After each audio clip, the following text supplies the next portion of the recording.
جن گھروں میں زیادہ مہمان آتے ہیں وہاں یہ مسئلے بن جاتے ہیں۔ ایک دن زوجہ کہنے لگی کھانا آپ کا یہ آج مہمان کو نہ لائیے گا۔ کہہ دیتی ہیں نا بیویاں کبھی کبھی، یہ نافرمانی نہیں۔ اگر آپ کو کھڑا کیا جائے نا رمضان میں روزہ رکھ کے باورچی خانے تو لگ پتا جائے، اس کو نافرمانی نہ سمجھے، بیوی نے پکا کے نہیں دیا جی۔ تو حضرت عبداللہ ابن عمر کی زوجہ کہنے لگی آپ کا کھانا ہے، مہمانوں کا کوئی نہیں۔ تو حضرت عبداللہ ابن عمر کہنے لگے اللہ تجھے جزا دے، تو روز پکا کے دیتی ہے، چل اس طرح کر مجھے سرکہ اور کھجور دے دے، روٹی میرے مہمان کو دے دے۔ آپ کی زوجہ رو پڑی، کہنے لگی اگر آپ افطاری والوں کا اتنا خیال کرتے ہیں تو میں نہ کروں؟ مجھے 10-20 منٹ کا ٹائم دے، میں اپنے اوپر وزن بوجھ ڈالوں گی، میں تھوڑی مشقت میں پڑوں گی، لیکن مہمانوں کے لیے افطاری کا ضرور بندوبست کروں گی۔ ہمارے ہاں تو افطاریاں بھی سیاسی ہیں، ووٹ اکٹھے کرنے کے لیے افطاریاں، اور ڈرو اللہ سے۔ کس کس نام پہ لوگ دنیا داری کریں گے؟ کس کس نام؟ غریبوں کو کھلاؤ کھانا جن کو سارا سال گوشت ملتا ہے ان کی۔ میں کل یونیورسٹی میں کہہ رہا تھا کہ بڑا ہاتھی ہوتا ہے پر بادشاہ شیر ہوتا ہے، اس لیے کہ شیر ہفتے میں ایک دن گوشت کھاتا ہے۔ اگر روز کھائے نا تو اس سے بھی نہ اٹھا جائے، جس طرح ہم سے نہیں اٹھا جاتا، اس سے اٹھا کوئی نہ جائے، وہ ہفتے میں ایک دن کھاتا۔ مگرمچھ سب سے دلیر جانور ہے دریائی جانوروں میں سے، لیکن 24 گھنٹے میں 700 گرام کھانا کھاتی ہے، اور شیر کا بھی پنجہ پکڑ لے تو شیر چھڑا نہیں سکتا، روٹی کھا کھا کے تو حال ہی کوئی نہیں قوم کا۔ تو مہربانی فرمائے فاقہ آپ کو طاقتور کرے گا، اور جتنا زیادہ انسان کھاتا ہے شہوانی قوتیں زیادہ ہوتی ہیں، اس لیے نبی پاک نے کہا تھا نوجوانوں کو یا شادی کر لو یا روزے رکھا کرو۔ اگر زیادہ روٹیاں کھاؤ گے تو تمہارے اندر نفسانی اور شہوانی قوتیں زیادہ پروان چڑھیں۔ تو مہربانی فرمائے رمضان میں غریبوں کے فاقوں کا خیال کریں، انہیں پہنچا کے آئیں، گھر جا کے دے کے آئیں۔ میں اکثر یہ رونا روتا ہوں کہ ہماری مسجدوں میں نا 27ویں کو قاری صاحب کو سوٹ ملتا ہے، اس کے پیچھے سازش یہ ہوتی ہے کہ 27ویں روزے نہ تو درزی پکڑے گا نہ سی کے دے گا، تو ہم یہ سازش کرتے ہیں کہ دین جنانا ہوئے مولوی بھی ساڑھے ورگا سوٹ پا لے عید تے، تو پھر ساڑھے جی چودھری جی تے مولوی جی فرق ہی رہ گیا۔ تو 27ویں کو اس لیے دیتے ہو کہ درزی نہ پکڑے، اس بیچارے کو دینا ہے تو یکم رمضان کو دو، اس کو کہو حضرت جی میرے والا جوڑا پہن کے آپ نے تراویحاں پڑھانی، یہ جمعہ آپ نے میرے سوٹ سے۔ مہربانی کریں آپ جو آپ کے اپنے علاقے کے مسجد کے قراء ہیں، حفاظ ہیں، طالب علم ہیں، ان کو رمضان شریف شروع ہونے سے پہلے، اور کسی گھر میں آپ لنگر پہنچاتے ہیں 20ویں روزے تو 20 روزے تو فاقے سے انہوں نے رکھ لیے، اب آپ گھی لے کے پہنچ گئے۔ اگر رمضان کی نیت کر کے رمضان سے پہلے بھی دو گے تو اللہ رمضان جتنا ہی اجر عطا فرمائے گا۔ فطرانہ یکم رمضان کو دے دو، مہربانی کرو، تاکہ غریب کے گھر کے اندر چولہا صحیح جلے، اس کے بچے بھی کھانا صحیح کھائیں۔ میری یہ گزارش ہے کہ اگر آپ نے کسی غریب کی بچی کو کپڑا، لباس اور غریبوں کو کچھ لے کے دینا ہے تو رمضان سے پہلے لے کے دیں۔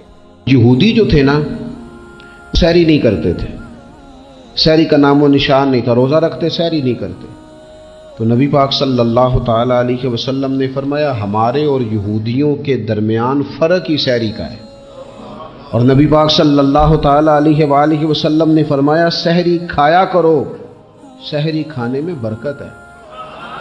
اور اگلی بات سننی آپ نے تو خوش ہو جانا ہے، سحری کو معمولی نہ سمجھے، سحری کرنا عبادت ہے۔ ہاں آپ مت سمجھیں کہ میں روٹی کھا رہا ہوں، یہ تو میرے سامنے دہی رکھا ہوا ہے، یہ تو سالن رکھا ہوا ہے، یہ تو اچار رکھا ہے، تو چپاتیاں رکھی ہیں۔ سحری کھانا عبادت ہے۔ آپ صبح اٹھے، آپ کی تو روٹین ہی اور تھی، تو 7 بجے کھاتے تھے، 9 بجے کھاتے تھے، یہ جو آپ صبح کھا رہے ہیں اٹھ کے سحری میں اپنی مرضی سے تھوڑی کھا رہے ہیں، یہ تو کسی کے کہنے سے کھا رہے ہیں، یہ تو کسی کے بٹھائے بیٹھے ہیں۔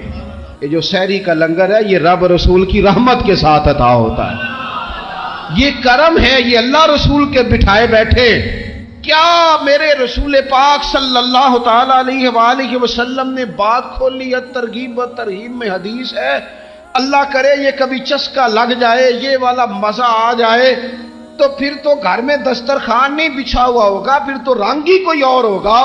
حضور فرماتے اللہ تعالی اور اس کے فرشتے سحری کھانے والوں پر رحمتوں کا نزول فرماتے ہیں۔ کھائی روٹی جا رہی ہے، پکا ہوا کھانا ہے، لیکن حضور فرماتے ہیں رب بھی رحمتیں فرما رہا ہے اور اللہ کے حکم سے فرشتے بھی رحمتوں کا نزول کر رہے ہیں، تاکہ درزیوں کا ریٹ کم ہو، وہ کام جو ہے وہ جلدی ہو جائے۔ اور میری گزارش ہے مسلمانوں سے کہ اپنے سارے کام رمضان سے پہلے سمیٹ لو، اتنے قیمتی دن دوبارہ نہیں ملیں گے جو زندگی میں رمضان دوبارہ سے آ رہا ہے۔ سارے کام پہلے کر لو. ہمارے یہاں تو آپ یقین کر لیں، نہ درزی تراویاں پڑھتا ہے، نہ کپڑوں والا پڑھتا ہے، نہ کاج بٹن والا پڑھتا ہے، نہ نلکی والا پڑھتا ہے. وہ کہتے ہیں جی راشی سارا ان دنوں میں. وہ جو آخری 10 راتیں ہوتی ہیں نا رمضان کی، حضرت عائشہ صدیقہ رضی اللہ تعالیٰ عنہ فرماتی ہیں حضور ہمیں نفل کے لیے نہیں جگاتے تھے، پر رمضان کے آخری 10 دن فرماتے اٹھو، یہ سونے کا ٹائم نہیں. اور ہمارا وہی ٹائم سارا بازاروں میں گزر جاتا ہے. وہ جو کچھ لینے کا وقت ہے، شب قدر تلاش کرنے کا وقت ہے، وہ سارا ہم بازاروں میں گزارتے ہیں. ہم انشاءاللہ تعالی رمضان کی آخری 10 راتوں میں شب بیداری کریں گے، محفل کریں گے، تلاوت کریں گے، تسبیح پڑھیں گے، جو ہم سے ہو سکے گا. مسجدوں کا رخ کریں، یہاں پہنچ سکتے ہیں تو یہاں پہنچ جائیں، لیکن اپنا وقت ضائع نہ کریں. کوئی ایسا کام نہ کرے کہ جس میں ایک لمحہ بھی رمضان المبارک کا ضائع ہو. آخری بات سنیں، رمضان میں ہم نے کیا کرنا ہے. سارا سال دین کے لیے کوشش کی ضرورت ہے. سارا سال ہم جب کہیں جا کے دین کی بات کرتے ہیں تو ہمیں ایسا لگتا ہے کہ یہ لوگ بیچارے ترس رہے تھے کہ کاش کبھی پہلے ہمیں بات سننے کو ملتی. دین کی بات کی ہر وقت ضرورت ہے. رمضان کے اندر لوہا گرم ہوتا ہے، کیوں بھلا؟ شیطان قید ہو جاتا ہے. پہلے جب دین کا کام ہوتا ہے تو دو قوتیں آپس میں لڑتی ہیں. ہم تبلیغ کرتے ہیں، ایک دوسرے کو پیغام دیتے ہیں. شیطان جواب کے اندر کیا کرتا ہے کہ جب ہم یہاں کسی آدمی نے بات کی یا سنی تو بڑا دل نرم ہو گیا، لیکن جب گھر گئے تو شیطان نے پھر وسوسہ ڈال دی. جاگ رہے نا آپ لوگ ماشاءاللہ. رمضان میں ایسے نہیں ہوتا، صرف تبلیغ ہوتی ہے، شیطان قید ہوتا ہے، وہ کوئی غلط مشورہ دینے کی پوزیشن میں نہیں ہوتا. اب ہمیں کیا کرنا چاہیے کہ تبلیغ زیادہ کرنی چاہیے، رمضان میں درس زیادہ دینے چاہیے، درس زیادہ سننے چاہیے. زیادہ سے زیادہ جو بے نمازی ہے نا اس کو لانا چاہیے، جو روزہ نہیں نہ رکھتا اس پہ. ہمارے بزرگ بڑی ترتیب سے، ایک خواجہ گوہر الدین صاحب رحمۃ اللہ علیہ درویش ہوئے تو ان کے علاقے کا جو چودھری تھا وہ روزہ نہیں رکھتا تھا. حکمت کے ساتھ دین پھیلتا ہے. یہ بات جو بتانے لگا ہوں یہ باہر جا کے نہیں بتانی آپ، صحیح ہے؟ وعدہ ہے نا پکا؟ اللہ تعالیٰ آپ کو جزائے خیر دے. کچھ لوگوں سے یہ بات اس لیے کی جاتی ہے کہ ان کو پریشانی ہو جاتی ہے، کہتے ہیں جی ڈکیا ہے ضرور دس لیے، باقی چاہے ولا تقربوا هذه الشجرہ. بہرحال وقت نہیں مرنا اس پہ کوئی بات کرتا. خواجہ گوہر الدین صاحب کے علاقے کا چودھری نا وہ روزہ نہیں رکھتا تھا. تو آپ کہتے ہیں میں درخت کے سائے کے نیچے بیٹھا ہوتا تھا تو وہ صبح صبح حل لے کے چلا جاتا، تو جب وہ واپس آتا نا دوپہر کو تو اس نے حقہ پکڑا ہوتا اور کش لگا رہا تھا. خواجہ صاحب نے ایک دن بلایا، کہتے چودھری تو روزہ کیوں نہیں رکھتا؟ اپنی بولی میں پنجابی میں کہنے لگا جی عورتیں جان چھوٹ دیا، حقہ سیاپا میری جان نہیں چھڑدا، مینوں روٹی پانی دا کوئی نہیں ہوگا، اگر مینوں نہ طلب کرے تو میں روزہ رکھ لاں. تو خواجہ صاحب کہنے لگے کان میرے قریب کر. اس نے کان قریب کیا، کہنے لگے کسی مولوی پیر کو نہ بتانا، میرے فتوے پہ عمل کر لے. تو نے سویرے روزہ رکھنا ہے، حقے کی چھٹی تجھے میں دے دیتا ہوں، حقہ پی لیا کر، روٹی نہیں کھانی، پانی نہیں پینا، کوئی اور مشروب نہیں لینا، حقے کی چھٹی. اس نے کہا جناب آپ ہاتھ بھی لائے پھر تو بات پکی ہو گئی، سویرے انشاءاللہ روزہ آگا، آپ دیکھیں گے. اللہ والے حکمت سے تبلیغ کرتے ہیں، وہ صرف دین بتاتے نہیں، وہ دین روح تک اتار دیتے ہیں، اتر جاتا ہے. یعلمکم الکتاب والحکمہ، دانائی کے کہا یہ تیرا میرا. کہا جناب آپ اتنے بڑے درویش ہیں، بات ختم ہو گئی. تو چودھری صاحب نے اگلے دن روزہ رکھ لیا حقے سمیت. تیسرے دن پھر رکھا تو چوتھے دن لا کے نہ حقہ. خواجہ صاحب کہتے ہیں میں دوپہر کو بیٹھا تھا تو زور سے میرے پیروں پہ مارا.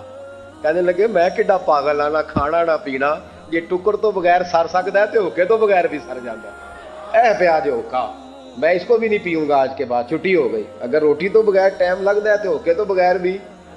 میرے ساتھ ایک حاجی صاحب 40 دن کے لیے گئے تھے ارمین شریف حج کرنے. ایئرپورٹ پہ انہوں نے سگریٹ لگا لیا تو میں نے کہا صاحب اس کو چھوڑ کے دیکھے بھلا کیا ہوتا ہے. 40 دن میرے ساتھ واپس رہے. کہنے لگے اللہ جانتا ہے حضرت جی کچھ بھی نہیں ہوا، ایسے ہی مصیبت. تو بھائی کچھ بھی نہیں ہوتا، آپ تھوڑا سا دیکھیں کون آدمی نہیں رکھتا اس کو سمجھائیں، حکمت کے ساتھ سمجھائیں. اسی طریقے سے یہ جائز نہیں ہے، ویسے روزہ رکھ کے حقہ پینا جائز نہیں. انہوں نے اس خاص آدمی کے لیے حکمت بیان کی تھی.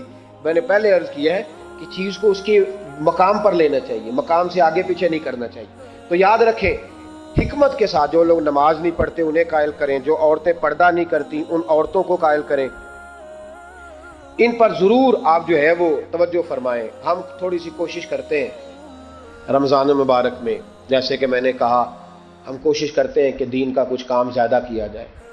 اگر آپ کو روزہ رکھ کے نیند آتی ہے تو مجھے بھی بڑی آتی ہے، بڑی نیند آتی ہے. اور آپ حیران ہو گئے کہ گرمیوں کے روزوں میں جب 1 گھنٹہ سویرے تقریر کرنی ہوتی ہے تو گلا خشک ہو جاتا ہے، بس ہو جاتی، لیکن ہم سمجھتے ہیں کہ ہماری اوقات نہیں، تو اللہ کا کرم ہے کہ اس نے دین کے کسی کام لگا دیا ہے. تو ہم کہتے ہیں اگر مزدوری کرنی پڑے کسی کو تو وہ بھی تو بیچارہ کرتا ہے نا. تو انشاءاللہ تعالی یہ 9واں سالانہ ہمارا درس قرآن ہوگا. 9 سال ہو جائیں گے جب ہم ہر سال فجر کے بعد درس قرآن دیتے ہیں. اس دفعہ میرے لیے ذرا زیادہ مشکل تھی. مجھے پورے ملک سے لوگوں نے کہا کہ 5 دن ہمارے پاس، 4 دن اس شہر میں، 3 دن اس شہر میں. اس میں مجھے کچھ بہتریاں بھی نظر آ رہی تھیں، کچھ اس پہ ہم نے مشاورت بھی کی کہ 4 دن کے مختلف شہروں میں درس رکھے جائے. پھر میرے کونے سے ایک آواز آئی دل کے کہ سارا سال ہم گھومتے ہیں لیکن یہ 1 مہینہ جو ہے یہ اپنے شہر میں ہی بتانا ہے، یہی رہنا ہے. انشاءاللہ باہر سے بھی لوگ آتے رہیں گے. آپ سے میری اپیل ہے کہ آپ میزبان ہیں، آپ صبح وقت پہ وہاں پہنچیں، ٹائم پہ آئیں اور دوسرے آنے والوں کا استقبال کریں. الحمدللہ ہزاروں لوگ اس میں شریک ہوتے ہیں. اس دفعہ بھی حسین میرج ہال میں درس قرآن ہوگا انشاءاللہ تعالی. تو روزے کا معنی رکنا ہے. روزے کا معنی بولیے، روزے کا معنی رکنا. کس سے؟ جھوٹ سے، غیبت سے، بدی سے، بدنگاہی، کھانے پینے. روزہ کس پہ فرض ہے؟ امیروں پہ کہ غریبوں پہ؟ جی کہنے نے میں میرا تو کام ہی محنت مزدوری والا، میں کیسے روزہ رکھوں؟ میں تو دیہڑی لگاتا ہوں تو روزہ کیسے رکھوں؟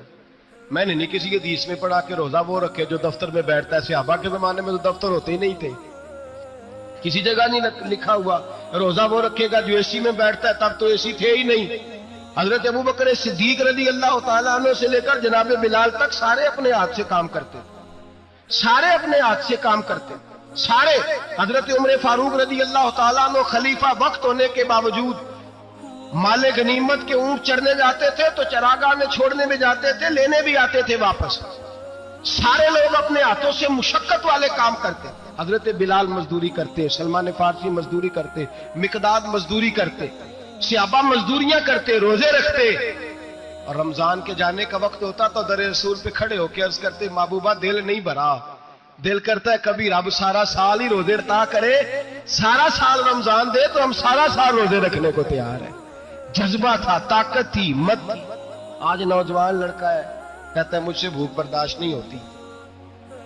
میرے بھائی رب بیماری لا دینا، اللہ سے دعا مانگے اللہ شفائیں عطا فرمائے، اور دعا کرے اللہ آزمائش سے محفوظ فرمائے.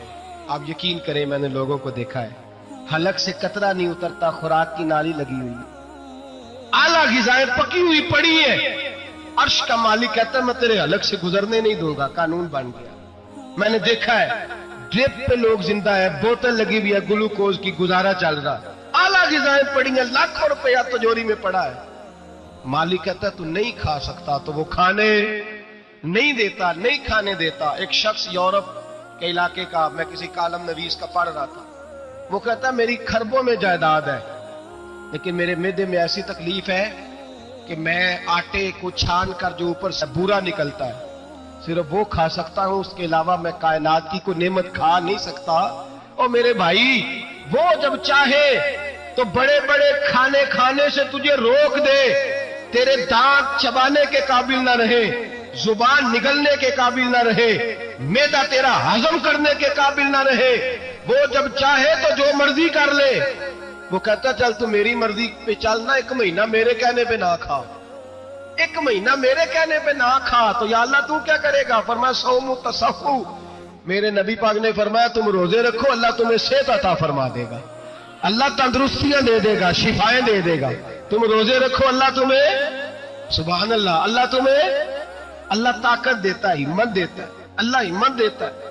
میں نے دیکھا ہے، میں نے بزرگوں کو دیکھا ہے، ضعیف لوگوں کو دیکھا ہے، کمزور لوگوں کو دیکھا ہے. میں نے دیکھا ہے روزے رکھتے ہوئے، مزدوروں کو دیکھا ہے روزے رکھتے ہوئے. میں اپنے ابا جی کو کہتا ابا جی اتنی سخت گرمی اور مزدوری آپ کرتے اور مزدوری کے عالم میں روزہ رکھتے تو کہتے پتر روزہ کی آندا ہے، روزہ کدوں کو جاندا ہے، روزہ اپنی جگہ تے بے مزدوری اپنی جگہ ہوتے. اور کئی دفعہ مینوں فرمان لگیا مینوں یار سمجھ کوئی نہیں لگدی، پتہ نہیں روزیاں چ اللہ طاقت کتھوں دے چھڑدا ہے، اتنی زیادہ کام بھی زیادہ کریدا ہے تے روزہ بھی بھائی صوم تصحو. میرے مصطفیٰ نے فرمایا تو روزہ رکھ اللہ تجھے صحت عطا فرما دے گا. رب تعالیٰ تجھے، یہاں ہوٹل کھلے ہوئے ہیں، یہاں عجیب حالات ہیں، ہوٹل کھلے ہوئے ہیں،